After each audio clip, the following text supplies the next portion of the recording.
Hello there and welcome to episode 38 of my self-employment vlog. So what's been happening this week? Well, it's actually been quite a quiet week for a number of reasons.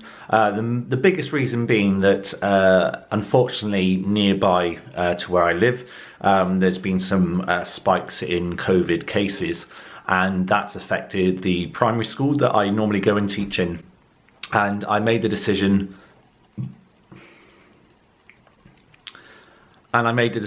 not to go in and teach this week. I felt with 1 week left until half term, it was best to sort of just leave things for a bit, give myself a bit of space. So I didn't go in and do my primary school teaching this week, but you know, I felt it was the right decision.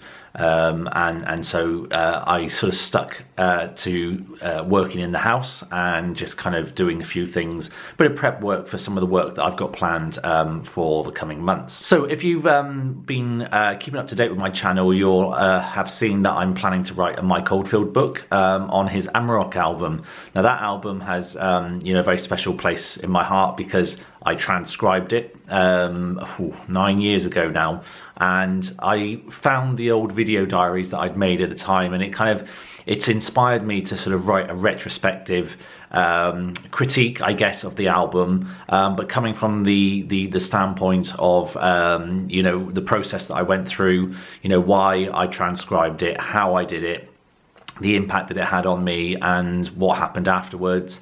And then to give the album you know, a thorough sort of critical review and musical analysis as well, because it's a, you know, really special album to me, and I feel it deserves, you know, to be given a thorough analysis. I think often it's overlooked a little bit compared to some of his other albums. It's very rare that you would find a book on Amarok. You would tend to find books on Tubular Bells and, you know, the kind of the albums that I guess were the kind of the critical successes. So I'm planning to do that. I have a few little loose ends I need to tie up first before I sort of seriously get into it.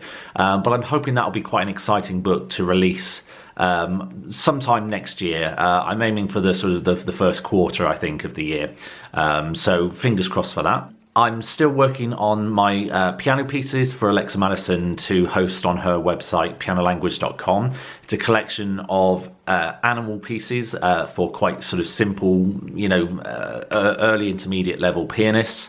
But it comes with bespoke illustrations that have been made by Justin Towell that then the pupil can colour in themselves and give the personal touch to, and I think it's a really lovely idea, a really nice idea, and I think it's something that will be really popular.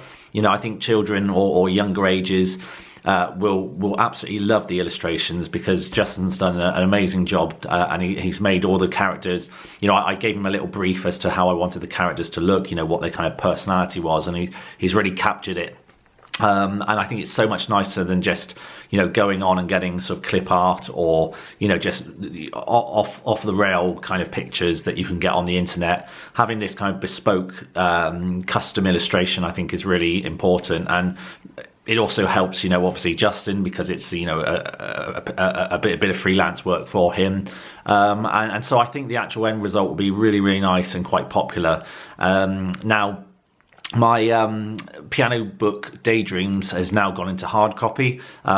Its initial release was just a digital download, but now it is available as a hard copy.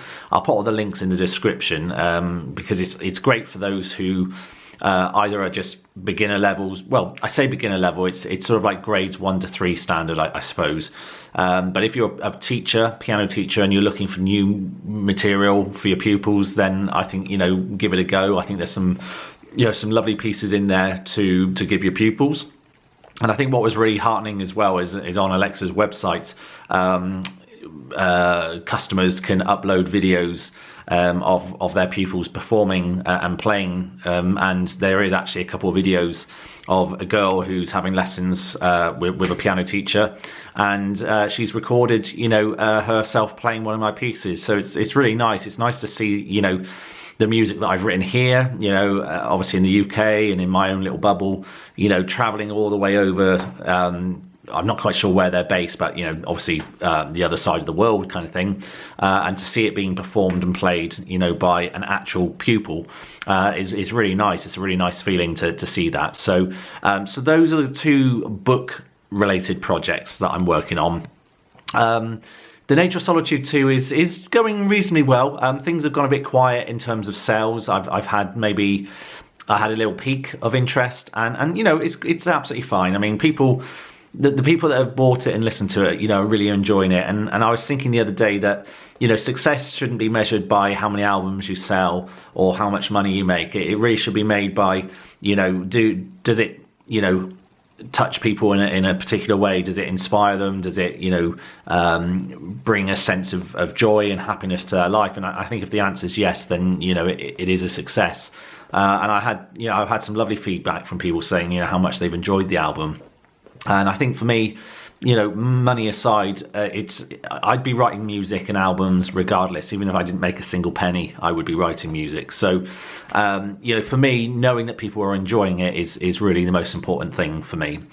But apart from that, it has been very, very quiet this week, not much going on. And in a way, it's been nice because I'm sort of mentally preparing myself for the next batch of intensive work with the books. So it's been nice to kind of I suppose have a slightly quieter couple of weeks. Still haven't gone out busking, but again, I'm not really in too much of a rush at the moment to do that, particularly with the current situation. I think it's there's no harm not to go out at the moment, I think. So I'm in the process, you can probably see behind me I've got some Christmas music there, because I am going to try and put together some Christmas music so that I can start maybe going out towards the middle or latter part of November and play some Christmas music, because I think people who are out shopping will probably appreciate hearing some Christmas music, because let's not sugarcoat it. Christmas this year is going to be just strange, beyond strange. We're living in a really toxic time at the moment. I've never had faith in the government anyway, so I don't have faith to lose. But it's becoming abundantly clear that we're being played. We're being royally played. And any trust that you've got in the government, well, you go for it. But they don't have our best interests at heart. We're being royally screwed. But a lot of the things I'm seeing now seem to have very little to do with the virus.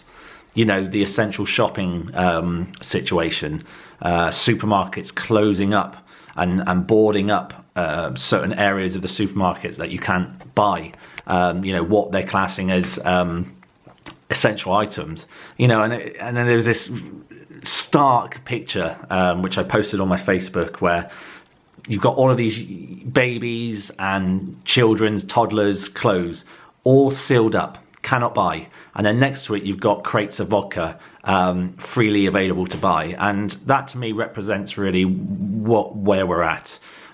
We've got a government that does not give two hoots about us. And if you think that we have freedom, you're absolutely wrong. Anyone who thinks they've got freedom is in cloud cuckoo land, in my opinion, because freedom is a fallacy, and it's becoming very clear that we don't have any freedoms anymore. Everything now is very much monitored and checked, and it's happening in such a way that because we are complying because of this kind of risk that's out there, it's very easy to shape us, and we're very malleable at the moment. We will adapt and adjust to what the powers that be tell us. But looking ahead, you can see that we're being molded and shaped for a future that really has nothing to do with freedoms anymore. I think I need to just keep my head in the zone, keep doing my thing, keeping my family safe is really my primary mission. Anyway, that's it really. Apart from that, it's been quiet. It's been kind of a quiet week, but that's good. And so these videos really are for me to vent, but they're also of historical importance. Hopefully they will remain in the cloud, in the ether, for many eons to come, and people can look back on these and see what we were going through at this particular time. So anyway, take care, look after yourself, and I'll see you next week. Bye.